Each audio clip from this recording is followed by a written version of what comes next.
You walk into the meeting 5 minutes early. You're prepared. You're always prepared. You know your numbers, but when the conversation starts, something shifts. The person who shows up unprepared gets deferred to. Your ideas get built on without attribution. And when you try to jump in, you find yourself softening your voice, prefacing with, "Oh, I might be wrong, but..." That's power, moving. And you felt it long before you could name it.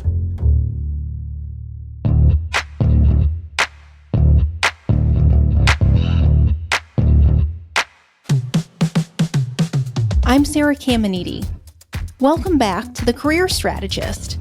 Last week was about defining yourself before somebody else flattens you into what's convenient for them. This week is about the force that makes that flattening so persistent: power. And I don't mean the obvious kind. I'm not talking about the title, the corner office, the person who signs your paycheck. I'm talking about the sneaky kind. The kind that hides in politeness. The kind that hides in praise, in meeting dynamics, in casual comments. The kind that shapes how you're being seen. The kind that shapes how you're being seen before you even realize the game is being played. Today, we're building language so that you can finally name what's happening. Because once you see how power really moves, you're going to be seeing it everywhere. The thing about power is that real power is much quieter than most people realize. Power is who gets to be comfortable, who gets to take up space without apology, who can raise their voice and be heard, and who has to lower theirs just to be tolerated, who gets forgiven when they mess up, and who has their mistakes carved in stone. You felt this difference. That meeting where you held back while somebody else interrupted everybody. The moment you found yourself softening your tone so you wouldn't sound too much. You were not being overly sensitive. You were reading the room correctly. The flip side reveals who lacks power. Those expected to protect everyone else's comfort, to soften their tone, to anticipate needs, to carry the invisible labor of keeping the peace, to absorb the emotional residue when things go wrong. But here's the thing. Power dynamics don't actually start when someone makes a decision about you. They start when you make a decision for them. When you decide to shrink your presence, to phrase statements like questions, to make yourself less threatening before you even enter a room. I know this because I lived it. I still live it sometimes. For years, I was softening everything. My results, my tone, my very presence. Because I believed that if I made myself small and agreeable, people would see my potential. And they would reward me accordingly. Isn't that a fun lie? They're really good at selling that lie, aren't they? We all know how this all pans out. We know how that beautiful lie ends up proving to be just that, a lie. That reward, it never came. Because the second that you walk into a room already deciding to make yourself manageable, that's the role that people are going to hand you. And they will hold you there as long as they can. And the great thing is that this is where research catches up to the lived experience, the experience of women in leadership. Us women face what's called a double bind. You're competent, but you're unlikable. Or you're likable, but you're not taken seriously. Either way, you're managing someone else's comfort instead of just delivering results. So let's name this clearly. Power is already in every single room that you enter. It's already shaping how the room hears you. And whether or not you claim it, it's always moving. The hardest thing about power is that it rarely announces itself. You don't walk into a meeting and hear someone say, "All right, attention everybody. I just want to let you know that I am about to undercut you. Yeah, they don't even put that in movies or TV shows because it's so far removed from the reality of things. Power usually hides in something so much softer, like a cardigan. The cardigan is the polite power panic that people slip into when you step outside that role that they've silently assigned you. And it always comes with a smile. Thank goodness for that. You ask for more scope, and what comes back is praise, but that praise lands like a lid. You've been such a steady hand. We can always count on you. And then they move on without acknowledging what you asked for. Yeah, that's on purpose. Because on the surface, it sounds flattering.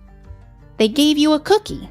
You took the cookie, but the message they're delivering underneath is sharp.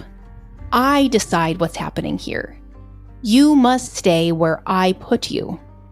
Yeah, that's the cardigan. It's cashmere on the outside, but it is barbed wire underneath. And the moment that you push against it, you feel that wire cut. But the best part is, the moment that you react, the moment that you say, ow, that hurt. The cashmere gets pulled back over the wire, and suddenly you're questioning whether you imagined the whole thing. But you're still bleeding. You see the blood. And that's how you know that it worked. These cardigans come in a variety of shapes and colors and sizes.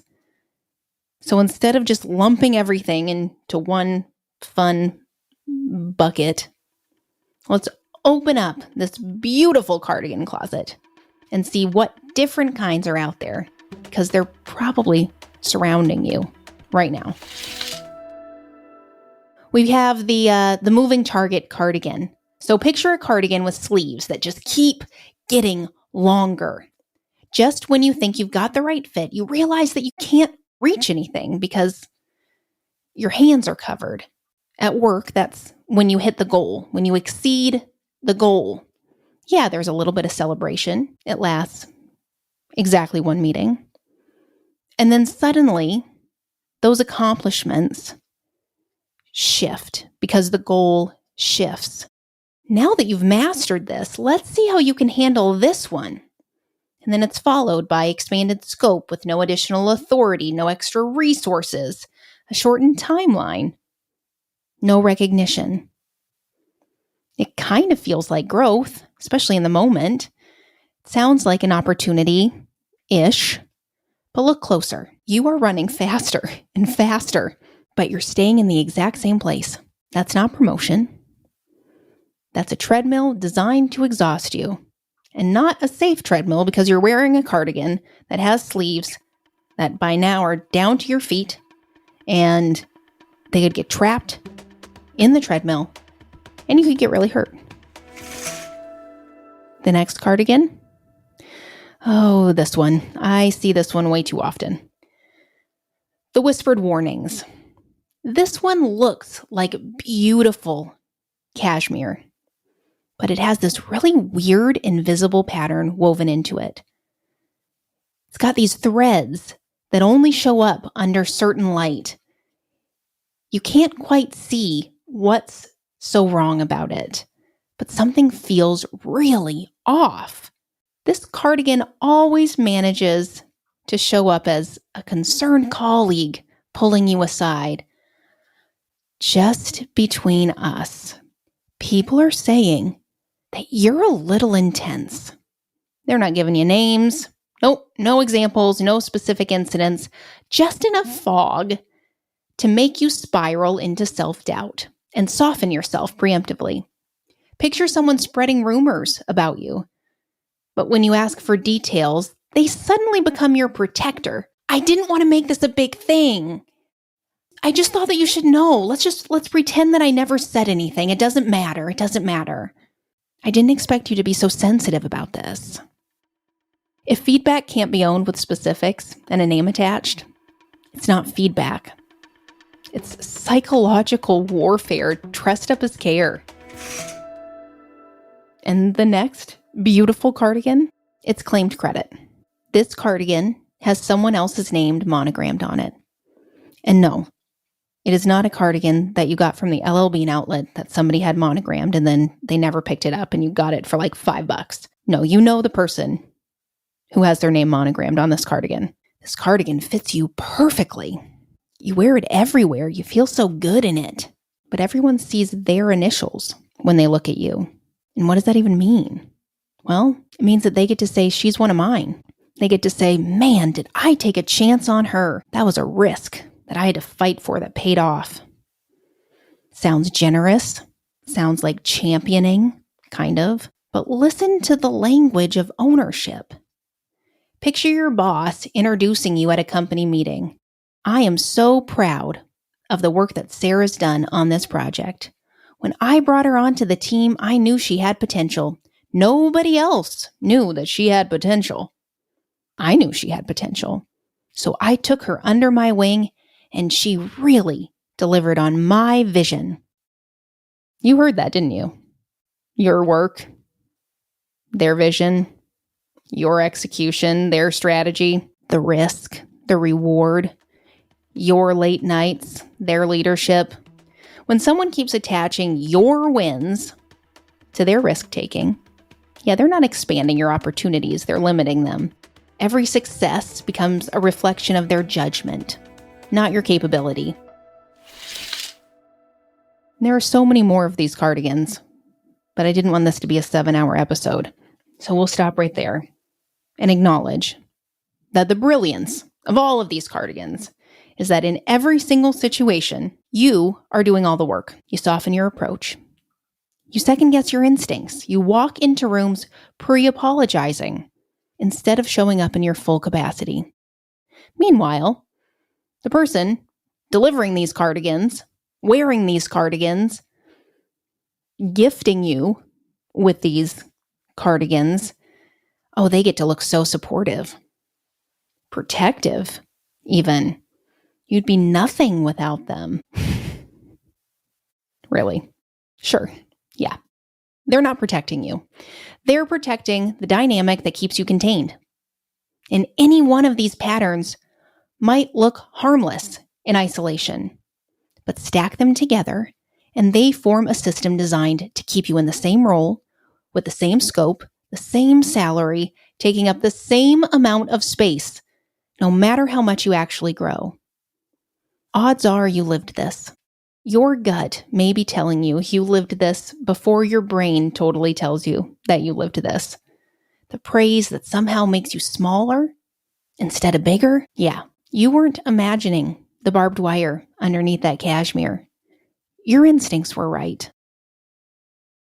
Over time, these dynamics don't just shape your day. They shape your roles, and roles form inside the rooms that you walk into. Every room sends signals about what's allowed and what isn't. Here's a tool that changed how I navigate professional spaces. Think of every room that you walk into like a traffic light. Green, yellow, or red. Yes. I'm really talking about a traffic light. It sounds simple, but the cool thing is that it gives you back perspective and strategic choice. You've got your green rooms. Green is where clarity is explicit. Roles are defined. Boundaries are respected. Disagreements aren't just survivable, they're encouraged. Because that's how real progress happens. In green rooms, you can name conflict without losing credibility. You can push back on decisions and still be seen as valuable. And no doesn't make you a problem. A no makes you part of the solution. Think about the last time that you walked away from a meeting feeling energized, even if the decision didn't go your way. You probably just walked out of a green room. Remember that feeling, because these are spaces where you can invest fully, because your energy compounds instead of drains. Then we've got our yellow rooms. Yellow rooms are trickier because they are very, very good at disguising themselves as green. On the surface, you are getting the recognition. You've got some praise, you've got the smiles, but underneath, the real power is not shared. Decisions happen off-channel. Urgency gets weaponized. Praise shows up, but without any authority attached. Yellow is the zone of polite containment. You're negotiating constantly, even when no one names it as a negotiation. And it is exhausting because you're spending all of this energy on defense instead of your contributions, instead of what you were hired to do. A classic yellow signal: you discover that a key decision happened at a lunch that you weren't invited to, but everyone insists that it wasn't intentional. They just happened to all physically bump into one another on a random street corner that was across the street from the best lunch spot around the office. And for some reason, the only thing that they wanted to talk about was this decision that they were making without you. Super unintentional. But through all of that, yellow is survivable. You can sometimes push it towards green, but know that it's never safe to assume that you're fully supported there. And then we have our red rooms. Red is exclusion. Red is where you asked for more, and suddenly you're abrasive. You're emotional. You're not ready. Red is where credit actually disappears. Projects get reassigned. Meetings you've always attended suddenly don't need you. In red rooms, you're not negotiating. You are contained. And the container is locked. Red feels destabilizing because it is destabilizing. It's destabilizing by design. These are the spaces that train you back into smallness. I have lived in so many red rooms. I have walked out questioning my own memory, my own competence, my own sanity. You can sometimes shift red to yellow, but you cannot shift it to green. Even shifting it to yellow requires leadership willing to examine their own blind spots, not just you carrying all of that emotional labor. So why does this matter? Well, most of us move through rooms, adjusting our tone and our energy without naming what's happening. We call it reading the room. We call it being strategic, but naming the color gives you back choice. In green, maybe you do go all in. Maybe you do share that big idea, take the risk. In yellow, maybe you contribute more strategically, but you keep reserve energy because you know that the game isn't fair. And in red, maybe the most strategic move is stepping back, because giving your full self to a space that only wants to contain you is the fastest path to burnout. So let's try this. Label your next 3 meetings before you enter them. Green, yellow, red. Ask yourself, what evidence do I already have? Are decisions made transparently here? Are disagreements welcome?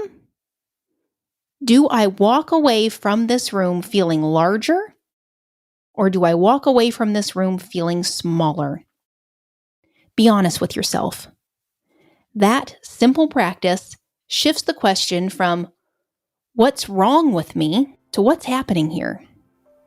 And that shift makes a huge difference. Okay, done a lot of doom and gloom here. So let's pause for a sec. And let me just be clear. This is not about assuming that everyone has malicious intent. Most people aren't consciously trying to contain you, but they are operating inside systems that reward certain behaviors and punish others. The healthy version of power dynamics exists. It exists when authority is transparent, when feedback is specific and actionable, and growth opportunities come with actual resources.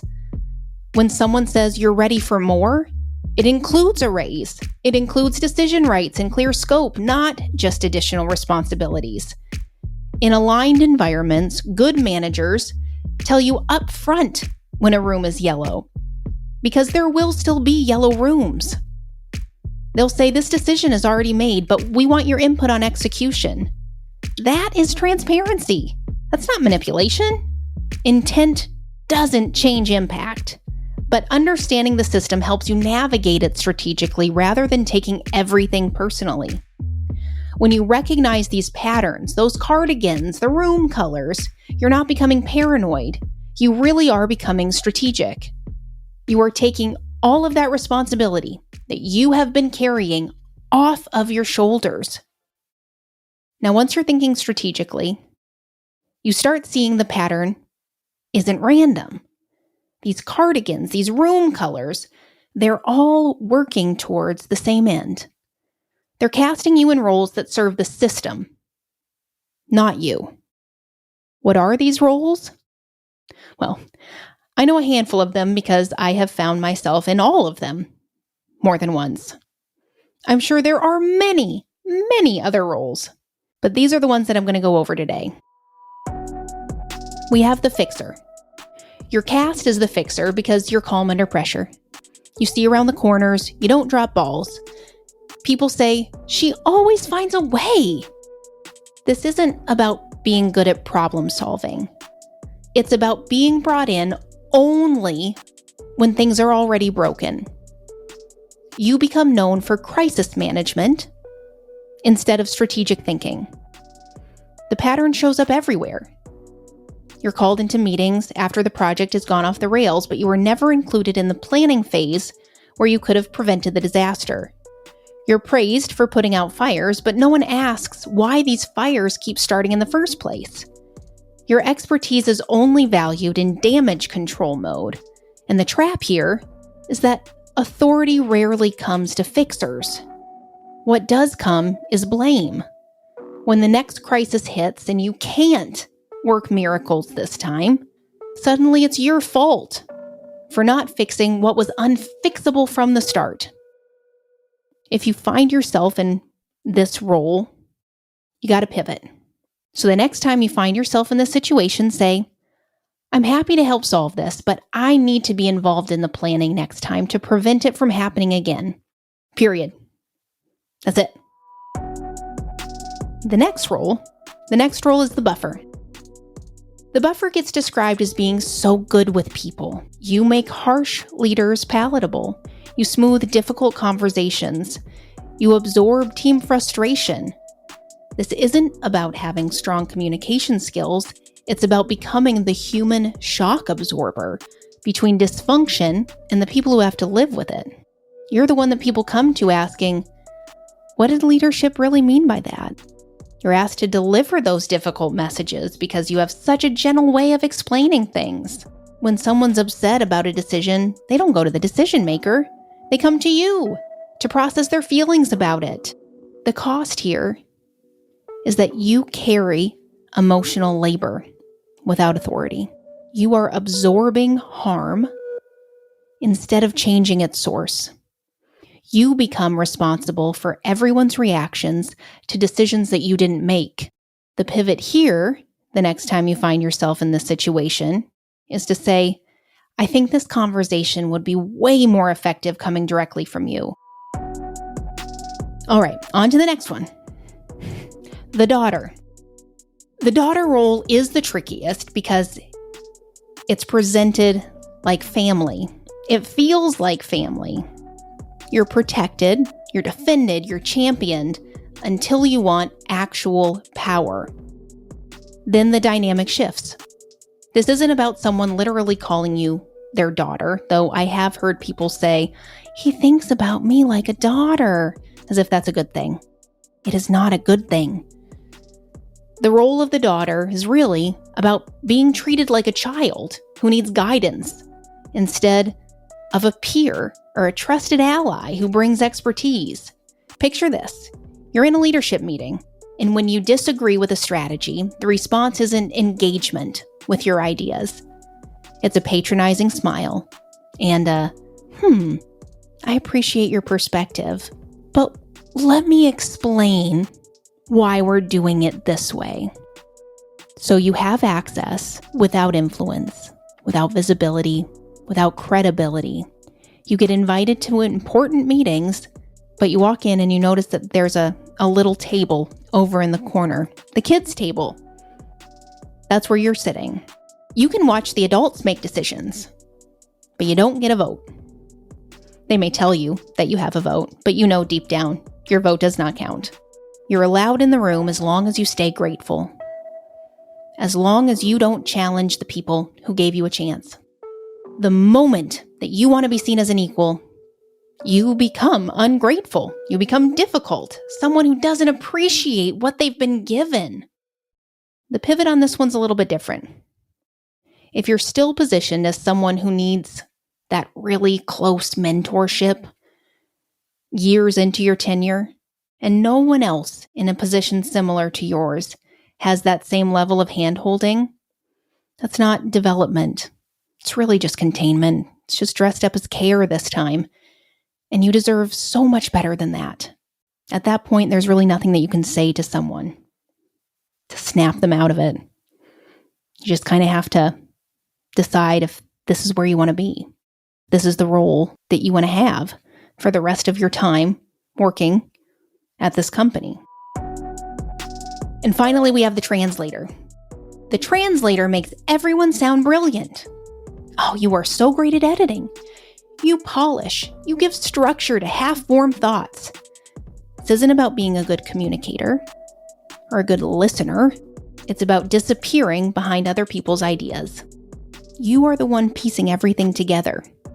Yet your strategic thinking becomes someone else's executive presence.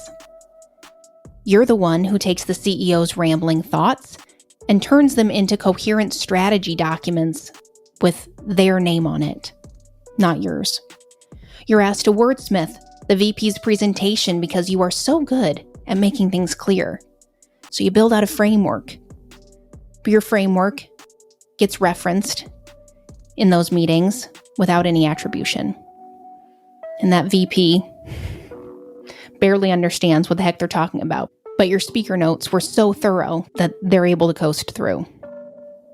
The trap here is pretty obvious. Your fingerprints are everywhere, but your name is nowhere.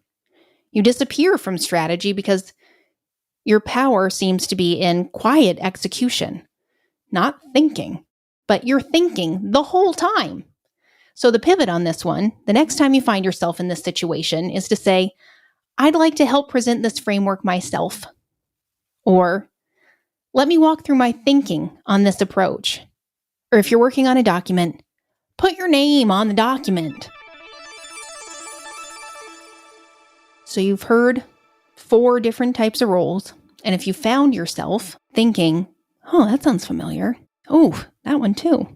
Don't take it as a failure. You've been surviving by being useful.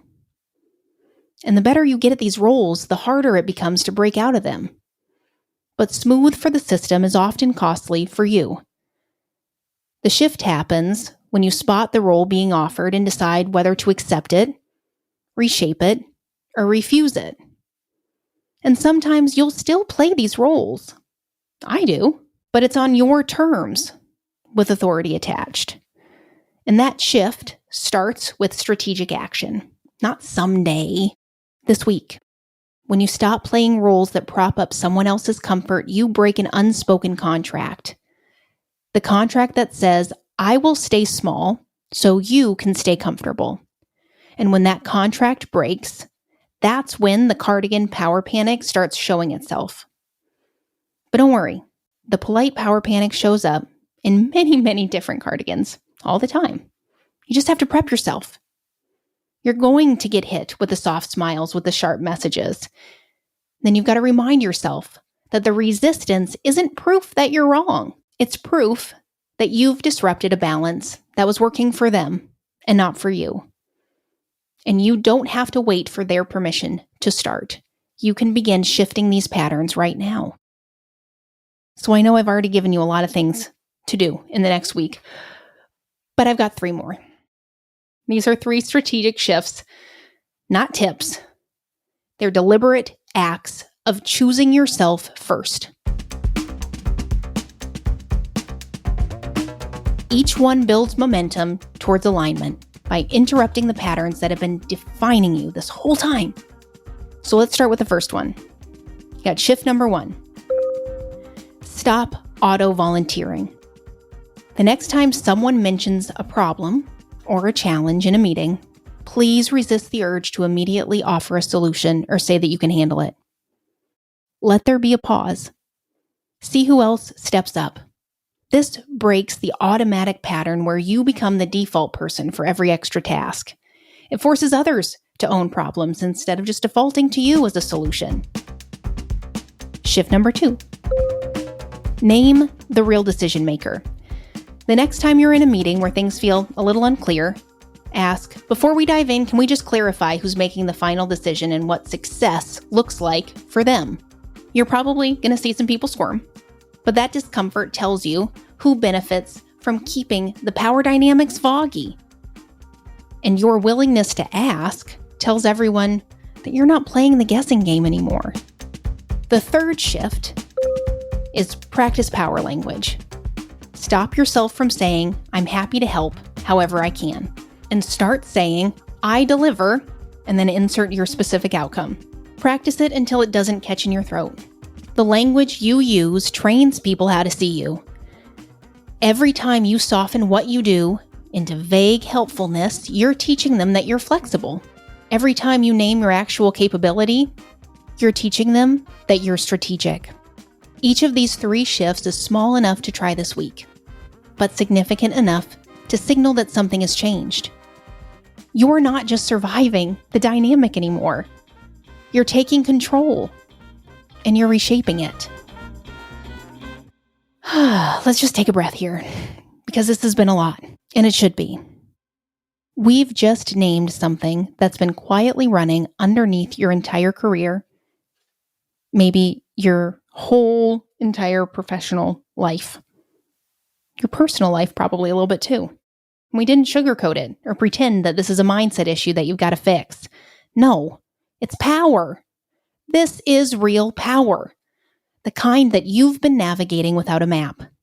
If you're ending this episode feeling a little tired, maybe a little relieved, or a little raw, angry, good. That means you're finally not gaslighting yourself. What we just did was we just gave ourselves permission to stop pretending. You just gave yourself permission to stop pretending just by being here. You stopped pretending that this is normal, that this is your fault, that this is yours to carry, that you're imagining it. And now that you're seeing more clearly, you're going to start noticing it everywhere. You'll notice when someone says, "Oh, just between us," and gives you no information. You'll notice how you soften your language when a certain person's in the room. You'll notice who gets to make mistakes and who gets scrutinized for the smallest detail. You're going to start seeing all of these things happening all around you. You're not pretending that you don't see it anymore. And you're also not shrinking anymore. And seeing it, it's not going to mean that you're healed, that power dynamics are just going to disappear. No. Those things aren't going anywhere. But it does mean that you're awake. From this point forward, you don't owe anyone your silence. You don't owe anyone your neutrality. You don't owe anyone a soft landing. When what's required is clarity, that ends today. That ends right now. Because you were never meant to stay small. You were never meant to make yourself manageable so others could feel powerful. You were never meant to absorb the dysfunction of broken systems. Keep calling it teamwork. All of this work, it's not a dramatic shift. It's a quiet revolution. And it starts with one question. What would change if you stopped shaping yourself to be manageable? Well, I'm going to answer that question for you because the answer is everything. Everything would change. Next week, we're continuing on this foundation. We're going to dig into the non-negotiable values, not the ones in the conference room, not the ones on those posters that you walk by and wonder what decade that they were made in, not the ones that say live, laugh, love. I'm talking about the ones that you live by. You, even when you're pretending that you don't. Because you can't recognize when you're out of alignment if you don't actually know what you stand for. And if power dynamics are the system that shaped you, your values are the counterbalance. We made it through the episode. You're still here. That's great. But now it's time to get to work. I'm Sarah Caminiti, and this is The Career Strategist. If this episode gave you language for something that you've been feeling but you couldn't name, I'm so glad. I ask now that you share it with someone else who's ready to stop accepting less than they deserve. The career that you want is on the other side of seeing clearly. And seeing clearly, that is just the beginning of what you're capable of when you stop playing roles that were never designed for your success. So stick around. We've got a lot to build together. I'll see you next week.